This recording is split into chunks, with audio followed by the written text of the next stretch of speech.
Baik, selamat malam. Perkenalkan nama saya Nathan Alfetra Barat dengan teman kelompok saya Amaya Prabowo Sembiring. Di sini saya akan menjelaskan tentang tugas kelompok 3 yaitu sistem pakar diagnostik perusahaan mobil yang diambil dari diketahui di sini, dan saya akan langsung saja ke soal nomor 1. Tentukan semua kesimpulan yang dapat ditarik oleh sistem inferensi data driven dari fakta awal. Tunjukkan bagaimana penerapan strategi konflik resolution terutama spesifitas dan urutan untuk memilih aturan mana yang diaktifkan setiap iterasi atau forward chaining. Baik, saya langsung saja. Di sini disampaikan beberapa spesifikasi dalam pengumpulan tugas kelompok 3. Tugas dan skala kelompok dengan maksimal anggota 3 mahasiswa atau mahasiswi. Setiap kelompok diwajibkan memberikan solusi dalam bentuk program. Bahasa pemrograman sampaikan Python menyelesaikan permasalahan terlampir. Pengumpulan dilakukan dengan membuat laporan dalam file PDF dari penerapan algoritma dan pseudocode, penerapan algoritma dalam bahasa pemrograman, serta link YouTube yang berisi simulasi penggunaan program telah dibuat. Baik, saya langsung saja. Di sini saya tampilkan penerapan algoritma dalam pseudocode. Ada di sini untuk nomor 1 forward sini.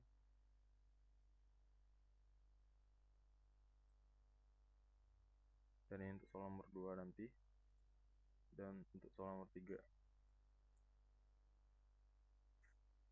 Baik, saya langsung saja ke kodenya di sini.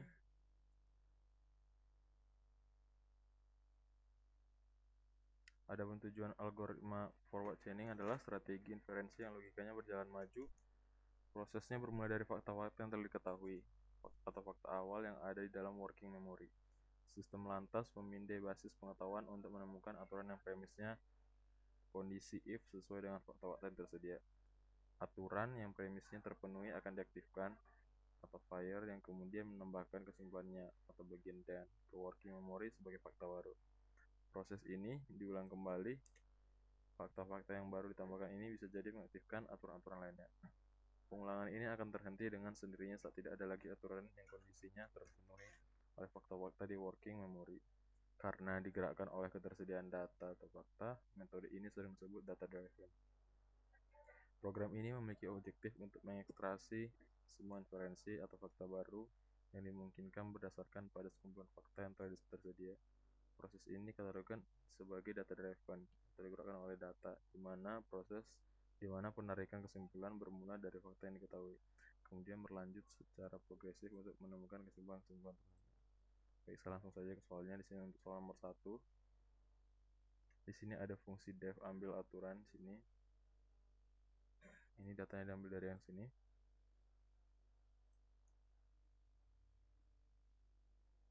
Di sini ada perulangan while juga. Dan di sini ada untuk eksekusinya. Dan ini merupakan outputnya yang ditampilkan. Ada 5 iterasi. Iterasi 1, iterasi 2, iterasi 3, iterasi 4, iterasi 5, dan ada pun kesimpulan akhirnya yaitu fakta baru yang ditemukan: aki lemah, cek kelistrikan, ganti aki, mesin sulit start. Semua fakta akhir: aki lemah, cek kelistrikan, ganti aki, mesin mati total, mesin sulit start, suara klik saat start, tidak ada karet pada terminal. Oke, lanjut ke soal nomor 2. Tentukan langkah-langkah inferensi yang harus dilalui sistem atau inferensi goal driven untuk membuktikan satu tujuan spesifik, yaitu ganti aki, pacak balik dari tujuan hingga mencapai fakta yang mendukungnya, atau backward chaining.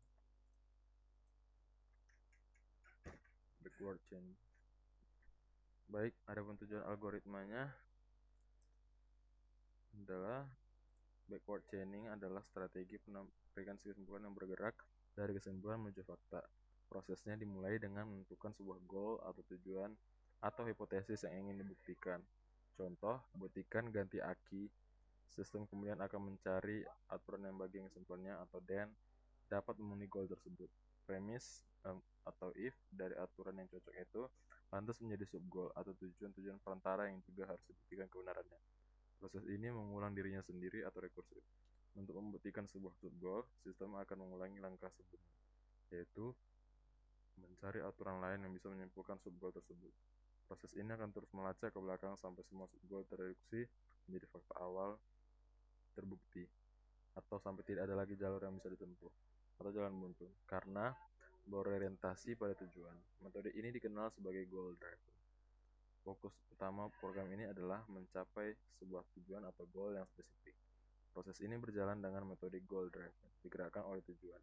Artinya, alih-alih memulai dari fakta, program ini memulai dari hasil akhir yang ditargetkan. Misal, ganti aki. Kemudian melakukan pelacakan balik, atau bekerja mundur untuk menemukan apakah fakta-fakta yang mendukung goal tersebut memang ada. Baik, saya langsung ke kodenya. Di sini bersama ya, di sini ada fungsi def, ambil, dan juga ada berikan. Di sini saya ada menyertakan penjelasannya. Ada juga kalau sudah ada cek loop, cari aturan persembuhannya, coba setiap aturan, terus semua premis aturan. Jika tidak ada aturan berhasil, dan di sini ada kode untuk eksekusinya juga. Dan ini merupakan hasilnya, outputnya. Ada untuk fungsi mencari aturan, mencoba aturan, ada gagal, dan hasilnya goal ganti aki berhasil dibuktikan. Baik, kita lanjut ke soal nomor 3.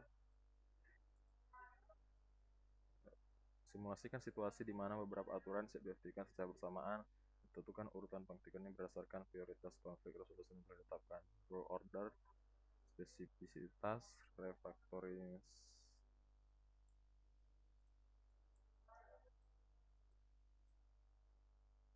Baik. Ada tujuan algoritmanya yaitu konflik resolution akan merujuk pada strategi yang digunakan oleh sistem forward chaining untuk mengatasi kondisi ambiguitas. Kondisi ini disebut konflik set, terjadi saat beberapa aturan sekaligus dapat dijalankan. Mekanisme resolusi konflik ini bertugas untuk mengevaluasi konflik set dan memilih satu aturan saja yang akan dieksekusi. Program ini tidak dirancang sebagai sistem pakar dan komprehensif. Objektif utamanya adalah untuk mengilustrasikan dan mensimulasikan secara khusus satu bagian dari alur forward chaining, yakni tahapan resolve atau resolusi konflik. Baik, saya langsung ke kodenya. Sama, ini misalkan data tadi, dan ini ada simulasinya ya. Di sini ada ambil aturan sebagai dictionary agar mudah pengurusan kode. Terus ada misalkan aturan berikut aktif bersamaan. Ada R1, R6, R7, R8, ada konflik set, ada strategi penyelesaian konflik, ada satu prioritas, dan dua jika sama lihat jumlah premis, tiga jika sama urutkan berdasarkan kode. Dan ini ya simulasinya. Konflik set R1 prioritas rendah, premis 1, R6 prioritas tinggi spesifik, premis 2, R7 prioritas rendah, premis 1, R8 prioritas tertinggi, order premis 2. Urutan eksekusinya setelah rekursi konflik ada R8, R6, R1, R7. Sini saya menyertakan penjelasan singkat juga, yaitu R8 memiliki prioritas tertinggi, R6 menyusul berdasarkan prioritas di bawahnya, dan jika ada prioritas sama dipilih yang memiliki premis lebih banyak atau ada lebih kecil. Sekian penjelasan simulasi dari tugas 3. Saya Nathan Putra Huta Barat dengan teman saya Ahmad Prayoga Sembiring dengan saya NIM 100 dan teman saya NIM 53. Terima kasih.